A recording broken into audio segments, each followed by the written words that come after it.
¿Qué tal? Buenas tardes. Nos encontramos otra vez en nuestro conversatorio sobre tus derechos.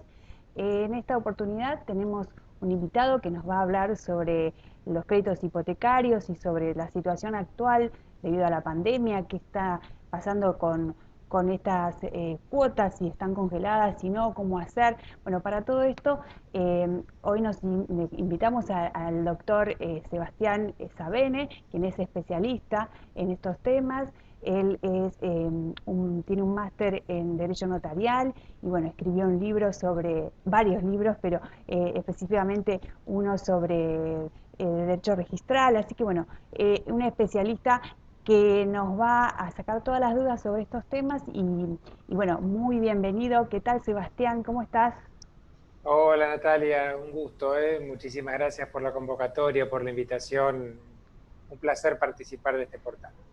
Bueno, muchas gracias a vos por aceptar la invitación. Así que si te parece, arrancamos con este tema y sobre todo saber qué dice, digamos, la normativa, ¿no? ¿Qué pasó con el decreto el 319? ¿Qué dijo respecto a los créditos? Si están todos los créditos incluidos, si no. Un poquito que nos cuentes cuál es la situación actual en relación a los créditos hipotecarios. Bueno, ante todo estamos hablando de una norma, o sea, yo sé que este portal, porque me lo has contado, va dirigido a un público bastante heterogéneo, bastante distinto, pero fundamentalmente encauzado a la gente que no estudia derecho, no lo ha estudiado y que también buscamos de esta forma acercarle de alguna forma decodificada la normativa. Esto es consecuencia de toda esta situación de emergencia que estamos viviendo a raíz de la pandemia por el COVID-19 y de toda una cantidad de normas que se han ido dictando desde marzo de este año hasta la fecha, hasta hoy. Concretamente estamos en el día de hoy, día 30 de julio de 2020, en el que fueron apareciendo un sinnúmero de normas regulando distintas situaciones. Yo quiero ante todo aclarar esto. Este decreto de necesidad de urgencia, que es uno de los tantos que firmó el presidente de la República, eh, analizando y dando un diagrama normativo a determinadas cuestiones, en este caso se ubicó en la necesidad de brindar normas especiales a los créditos hipotecarios, no cualquier crédito hipotecario, sino aquellas hipotecas que se hubieran constituido sobre inmuebles destinados a vivienda. Ante todo hay algo que quiero aclarar porque a raíz de, bueno, vos viste, Natalia, que independientemente de lo que las normas dicen en algunos casos, a veces, o el comentario de la prensa en algunos Ujú. casos, o a veces los mismos textos jurídicos que se publican demasiado rápido, sin mucha reflexión, terminan difundiendo información equivocada. Eh, Todo lo que yo voy a explicar no se aplica solamente a las hipotecas UVA o hipotecas UBI. Cuidado con eso, ¿sí? Porque parte de lo que este decreto, que es el decreto de necesidad de urgencia 319 de 2020, todo lo que este decreto legisla en materia de hipotecas se aplica a todas las hipotecas que tengan por objeto un inmueble con destino vivienda única, ¿sí? Con lo cual, basta que el inmueble esté destinado a vivienda y que sea habitado por el que contrajo la deuda o por el que lo sucedió en esa situación. ¿A qué nos referimos con el que lo sucedió en esa situación? Si yo vendí el inmueble y transmití la deuda, las dos cosas, el que me haya comprado el inmueble y haya adquirido la deuda va a estar, mientras esté habitando el inmueble, va a estar también protegido. En definitiva, la norma, ¿qué busca proteger? Que mientras estemos en un tiempo, que ahora voy a explicar cuál es, la vivienda no sea subastada, la vivienda no sea ejecutada. Por eso este decreto sale conjuntamente con otro, que es el 320, del que hoy por una cuestión de brevedad no nos vamos a ocupar, pero es muy interesante verlo también, que es el de los alquileres. Se trata de dos normas que salen juntas, que entran en vigencia el día 29 de marzo. Ubiquémonos un poco porque este tiempo fue terriblemente vertiginoso y pasó, a veces creemos que pasa muy lento y por otro lado pasa también muy rápido. Fijémonos que llevábamos 9 días de cuarentena cuando entra en vigencia este decreto, estos dos decretos. Entonces, la idea era, con los dos decretos, es proteger la vivienda, tratar de evitar que queden en situación de desamparo personas que con motivo de contraer una deuda podrían en principio ser, nosotros decimos, lanzadas. ¿Qué quiere decir esto? Obligadas a restituir por medio de la fuerza pública el inmueble a quien corresponde. Bueno, hay una situación de emergencia a nivel país que justificaría apartarse de esa norma por un tiempo. ¿De qué tiempo hablamos? Desde el 29 de marzo de 2020 que entra en vigencia esta norma, en principio hasta el 30 de septiembre de este año. Con lo cual, fijémonos que todavía nos quedan 2 meses en principio de vigencia de este decreto. Quiero aclarar que esto es un plazo que surge de la misma letra de este decreto.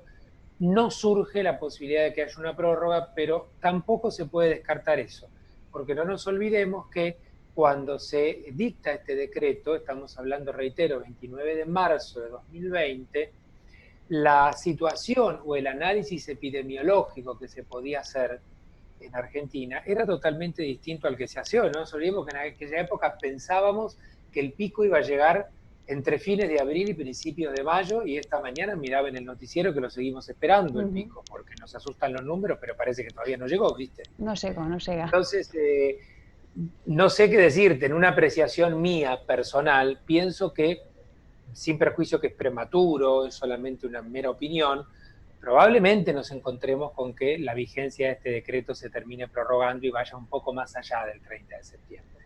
Por el momento, la fecha tope de este decreto es 30 de septiembre de 2020, que ahora en un ratito vamos a ir viendo para qué, o sea, en qué puntos nos interesa esta. Yo lo que quiero sí sobre todo aclarar es que no es solo para las hipotecas UVA. Cualquier hipoteca con inmueble de destino de vivienda está protegido, e independientemente del monto, que esto es muy importante, porque hay gente que a veces se ha arrimado, nos ha contactado por consultas en decir, pero depende de un monto determinado de mi crédito, depende de un monto determinado de mi inmueble. No, no se hizo ningún distingo. Acá se protege la vivienda independientemente de su valor, y esto es importante que la gente lo sepa. Claro, por supuesto. Y cuando hablamos de congelamiento de cuotas, justamente ¿a qué se está refiriendo? ¿A que se congelan hasta esa fecha? O sea, no puede haber ajustes. ¿Cómo se implementa esto? Que ninguna cuota puede. O sea, el valor que se toma, ante todo quiero explicar porque si bien el decreto habla de congelamiento, técnicamente esto puede llevar a la idea de que la cuota del mes de marzo es la misma que voy a tener que pagar hasta septiembre. Y ojo con esto, porque depende de cómo está pautado el crédito en el caso. La cuota se toma como valor de referencia la del mes de marzo de 2020. Esto quiere decir que sí. Yo el mes de marzo de 2020, vamos a poner un número X, tuve que pagar 30.000, estoy poniendo un número de ejemplo. Desde abril hasta septiembre de 2020 inclusive, no voy a tener que pagar más que esos 30.000, ¿sí? Ahora, es probable que si mi crédito eran todas cuotas iguales, bueno, el congelamiento no va a tener ningún sentido, ni que hablar, por supuesto, si mi crédito preveía que las cuotas de abril a septiembre podían ir decreciendo. Si iban decreciendo, van decreciendo de acuerdo a como estaba pautado en el contrato, ¿sí? Si tiene sentido la aplicación de esta parte del decreto para aquellos créditos que, o sí los que estaban por los UVA o UBI, que pueden ir creciendo mes a mes a medida que crece el valor de referencia, u otros que contractualmente contemplaban que, suponte, en el mes de mayo la cuota subía, bueno, no. Nunca van a tener que pagar más de lo que hubieran pagado en el mes de marzo. Ahora, ojo, no quiere decir que el decreto me está perdonando la deuda y que esa diferencia no la voy a tener que pagar. No, me posterga el pago. ¿Cuándo? ¿Cuándo la voy a pagar? Ahí está, entonces, ¿cuándo y cómo, viste? Pero a vos te sucederá también que a veces después, cuando lees las normas, ves cómo se divulgan en determinados canales de comunicación y hay momentos que te agarra hasta bronca porque decís, están informando muy mal a la gente. Y hubieron distintas vías de comunicación que dijeron que quedaban congelados y esa diferencia no se reclamaba. No es así.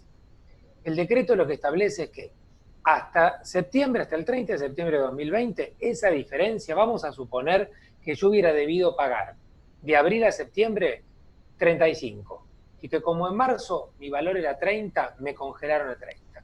Yo voy a tener una diferencia de 5.000 por mes, que la voy a tener que calcular de abril, mayo, junio, julio, agosto y septiembre, o sea, 6 meses. Es un En montón. nuestro ejemplo serían 30.000 pesos más, estamos poniendo un número X. Sí, sí, sí.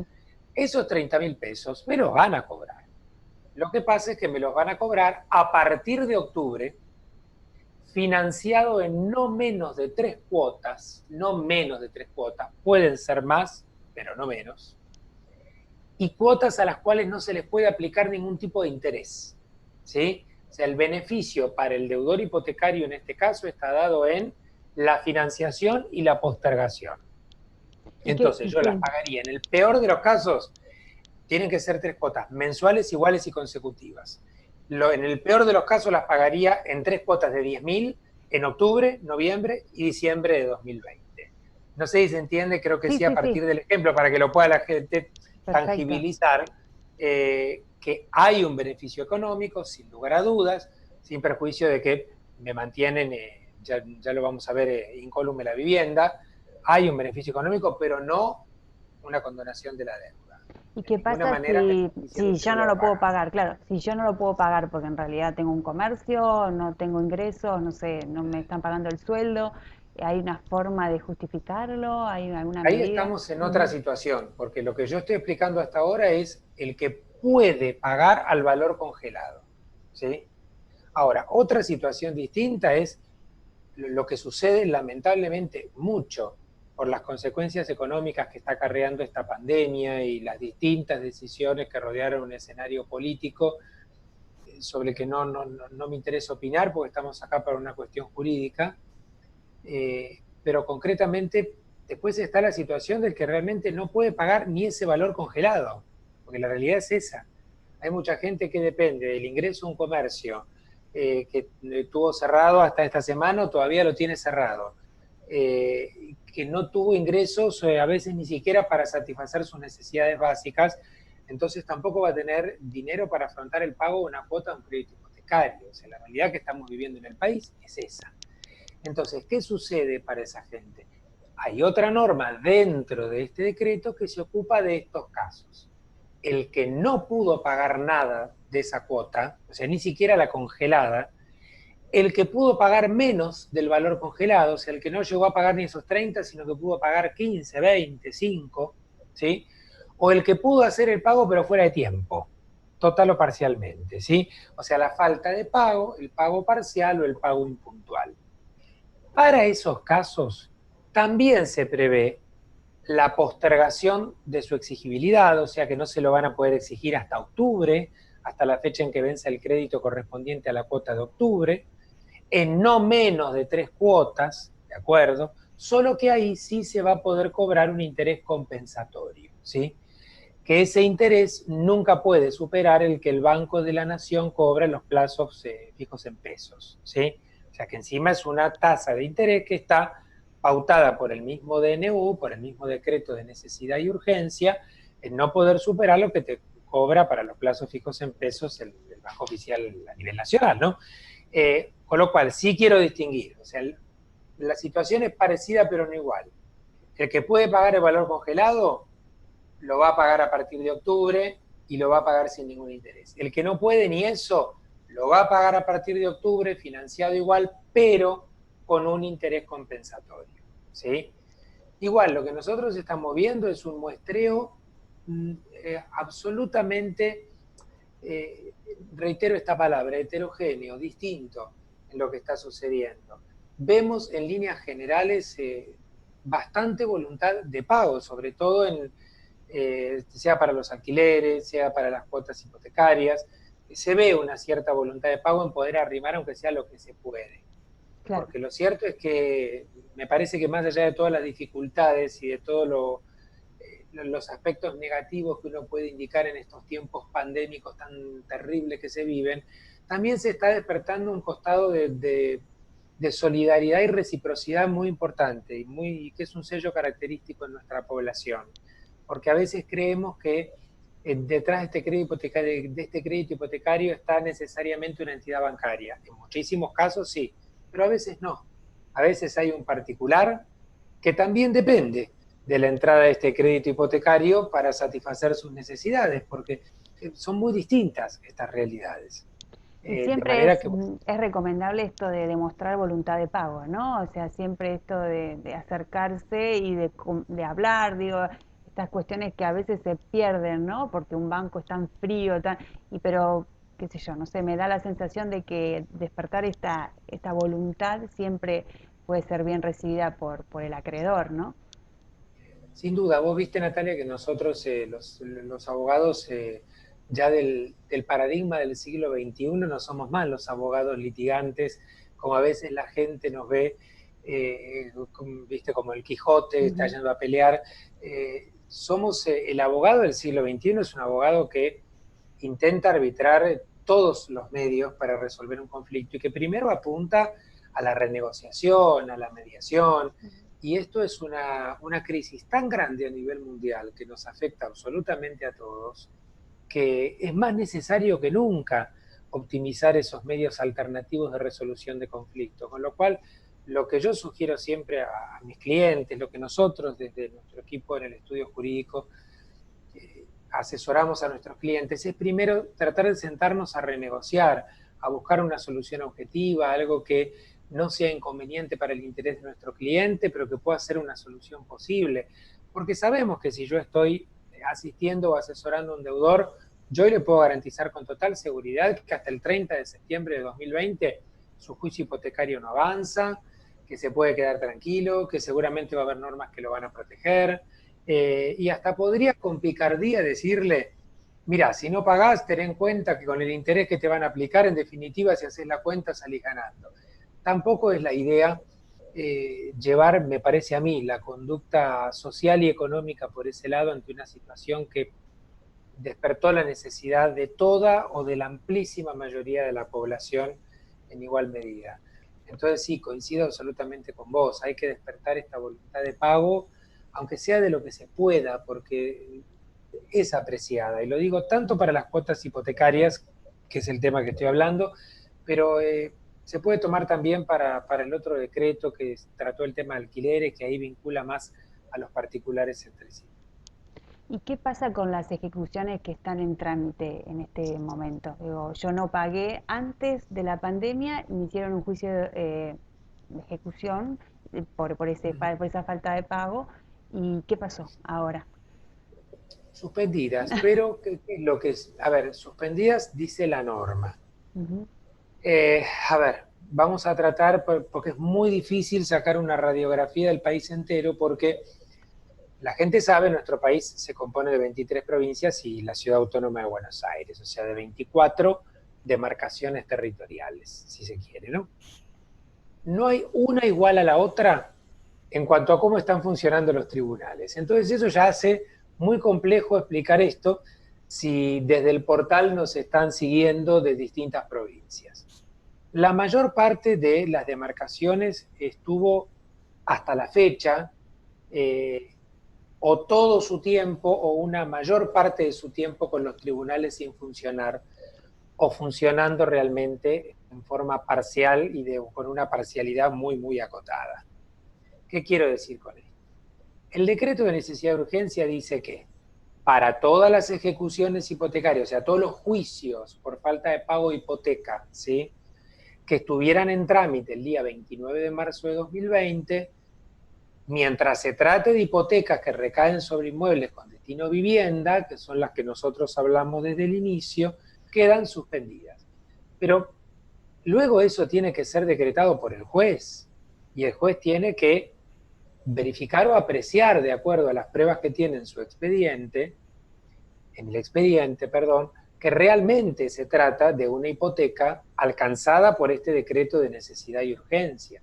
Pero debe estar la resolución judicial, porque en un juzgado hay también hipotecas sobre inmuebles que no están destinados a vivienda.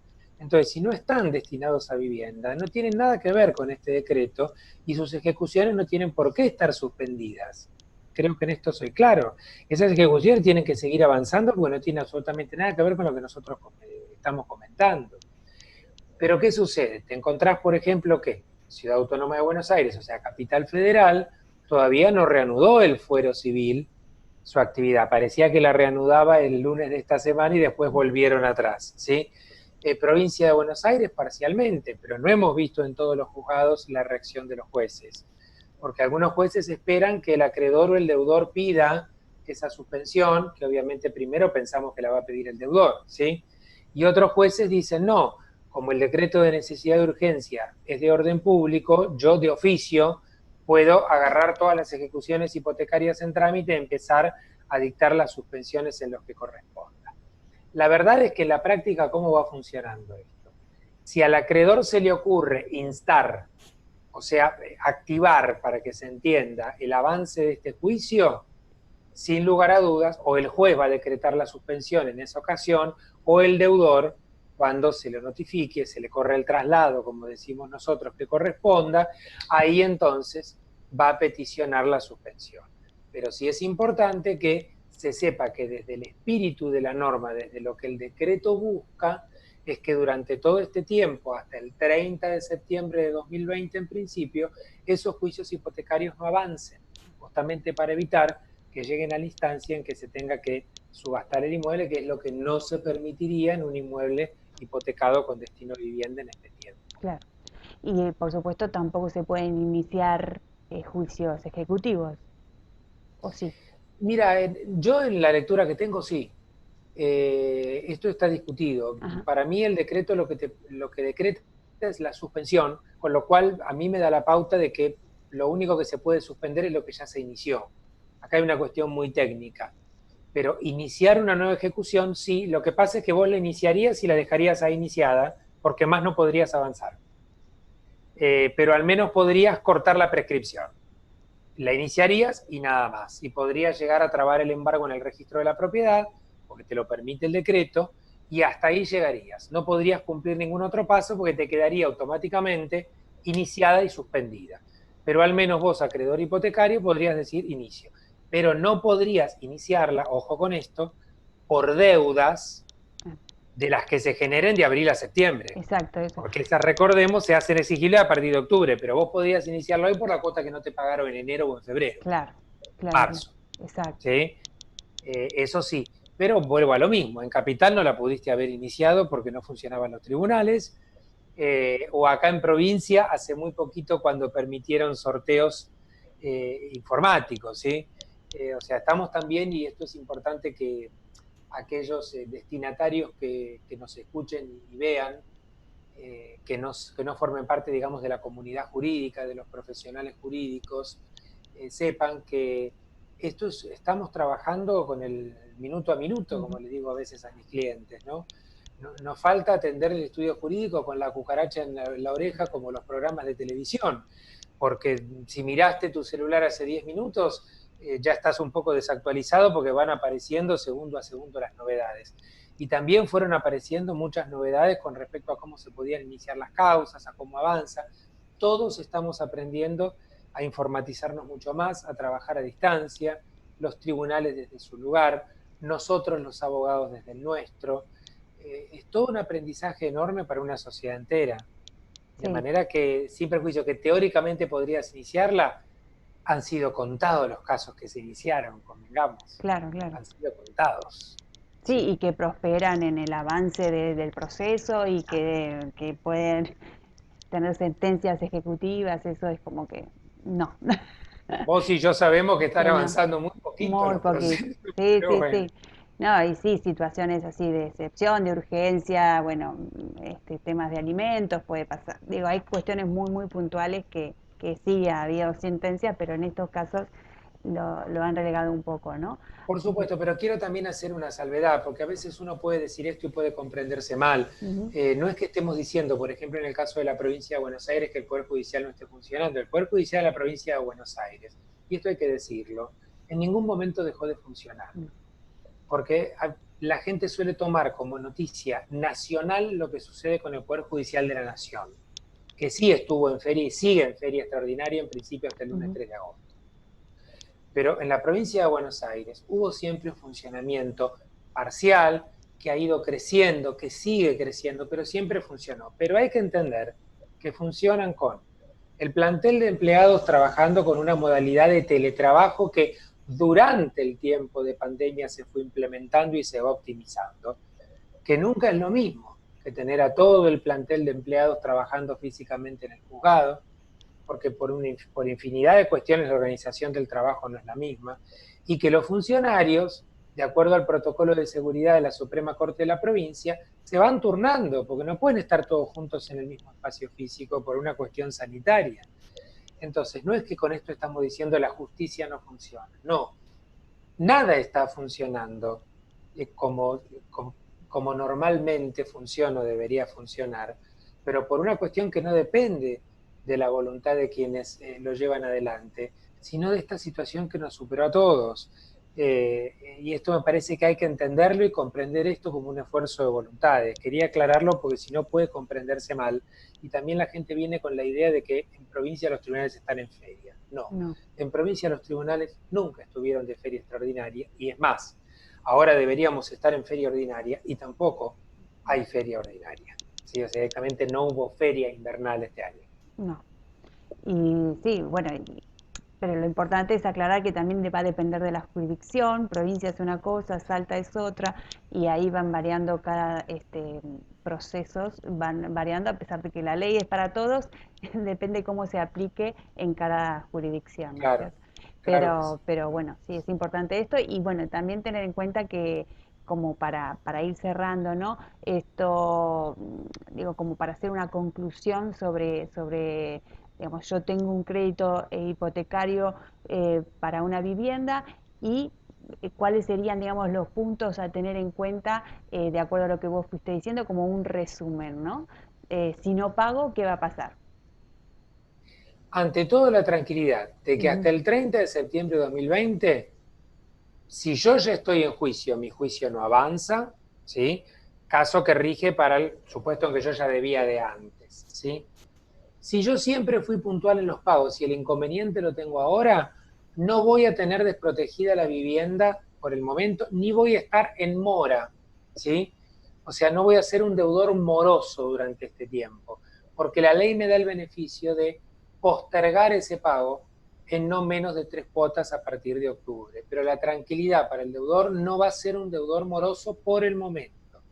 Pero ¿qué recomendamos? Como el propio decreto de necesidad de urgencia está movilizando a la refinanciación, es un decreto que está encaminando a las partes hacia la negociación, acercarse y negociar, buscar el asesoramiento de sus abogados, ¿sí? De su abogado de confianza, buscar, como siempre digo, para el tema de que se trate, cada abogado tiene su especialización. No se acabó el abogado que hace de todo. Somos como los médicos nosotros, tenemos nuestras áreas de especialidad. Buscar asesoramiento, acercarse a su abogado de confianza para intentar renegociar y poder tener la tranquilidad de que, bueno, yo pude ponerme de acuerdo en que lo voy a poder pagar en 4, 5, 6, 7, 8 cuotas, llegué a un acuerdo de refinanciación. Bueno, nunca fui un deudor moroso, porque acá hay una situación objetiva de imposibilidad que el Estado supo identificar y que materializó a través de esta norma para proteger al deudor, tratando de desproteger lo menos posible la situación del acreedor. ¿Sí? Entonces, tranquilidad que si no se puede pagar nada, o se puede pagar una parte, o no se puede pagar en términos, ¿sí? O se paga el valor congelado el mes de marzo, no por eso hoy somos deudores morosos. Lo podemos llegar a hacer si dejamos pasar el tiempo Y no y llega hacemos nada, octubre claro. y no hacemos nada. Pero tenemos posibilidad de ir renegociando esto con miras a, como mínimo, octubre, noviembre, diciembre. Como mínimo. ¿Sí? Pueden ser más cuotas. ¿Sí? Pero para eso es fundamental, y reitero esto, optimizar todos los esfuerzos para poder sentarse a negociar adultamente, en buenos términos y con voluntad de mediación y conciliación con la otra parte. Perfecto. Bueno, creo que quedó claro, no sé si tenés algo para agregar, pero creo que este resumen final deja en claro un montón de cuestiones y sobre todo tranquilidad, ¿no? Esto de si no puedo pagar, la ley me protege y siempre mostrar voluntad de que, bueno, no me voy a quedar esperando porque yo No, tengo un compromiso y tengo que cumplirlo, eso es importante, ¿no? Asumir ese compromiso. absolutamente, absolutamente. En ningún momento se está liberando a ningún deudor de la deuda. Y esto, por favor, es necesario que la gente lo sepa. Ujú. ¿Sí? No se los está liberando de la deuda. Se les está permitiendo postergar sin pagar intereses ni multas. Y de acuerdo al caso, como lo expliqué, está permitiendo postergar el pago sin entrar en mora, pero de ninguna manera liberar de la deuda. O sea, se genera un escenario de seguridad pensado para el que después va a mostrar la buena voluntad de que si firmó un contrato es para cumplirlo. Porque también el orden social, la paz social depende de eso. Y vaya si lo sabremos en nuestro país, que si yo firmo un contrato sin necesidad de yo someterme a una situación excesivamente gravosa, bueno, después demuestre mi voluntad de cumplirlo y encamine mi conducta hacia una, valga la redundancia, conducta de cumplimiento de ese contrato. De manera que sí, resalto absolutamente, me sumo a tus palabras. Nosotros sabemos que decimos una máxima en derecho, que los contratos se hicieron, se celebraron para ser cumplidos. Y esto no es otra cosa que la buena fe en el obrar humano. Perfecto, muy claro y espero que haya servido para todos los que nos están escuchando y sobre todo para despertar esto que, insisto, es tranquilidad y que la buena fe siempre tiene su buen resultado, ¿no? O sea, esto de mostrar, o acercarse al abogado, de tratar de conversar, siempre me parece que es importante tener esto presente y no decir, bueno, en algún momento iré, no sé qué, y dejan pasar el tiempo y en algún momento va a venir esa ejecución, porque eso es así. Sobre todo, ¿sabes por qué, Natalia? Porque nosotros estamos a la fecha de hoy eh, transitando una flexibilización, Ujú. que más allá de si lo quieren llamar reapertura o no, sabemos que venimos en un progreso más lento de lo que nuestros deseos nos impulsan, pero que vamos camino hacia recuperar de a poquito, y todos deseamos lo más rápido posible, pero esto es de a poco, nuestra vida anterior o lo más parecido a nuestra vida anterior. Entonces, también eso tiene que ir acompañado de un repensar las consecuencias que vienen cuando esto se termine. Cuando esto se termine hay un mundo que sigue girando. Ujú. Y de eso también depende la deuda que estamos teniendo de la cuota del mutuo. ¿Sí? Claro. Entonces también tiene que ver con poder proyectar, y lo sano que es eso desde todo ángulo, con poder proyectar el después. Aunque nos resulte antipático, y porque Ujú. tengo que estar proyectando, hacerme cargo de la deuda, eso tiene también una cuestión extrajurídica, que es tener la posibilidad de volver a proyectar en el plano de esa realidad que a veces tenemos todos esa angustiosa sensación de que perdimos. Ujú. Pero es importante no perder de vista que la vamos a recuperar, pero recuperando esa vida anterior o lo más parecido a la vida anterior, viene toda una realidad dentro de la cual están las deudas de las cuales nos tenemos que hacer cargo. Así que eso también acompaña ese procedimiento. Perfecto. Bueno, muchísimas gracias, Sebastián. Un Al placer contrario, tenerte vos, ¿eh? en este espacio y bueno, veremos alguna forma de sumar algún tema más adelante que Cuando despierte quiera. interés, así que muchísimas gracias por tu participación. Un placer. Gracias a vos, el placer fue mío, ¿eh? Gracias. Gracias a todos. Bueno, muchas gracias a todos y bueno, nos encontramos nuevamente en este espacio y sumaremos un nuevo tema, así que un placer como siempre y hasta luego.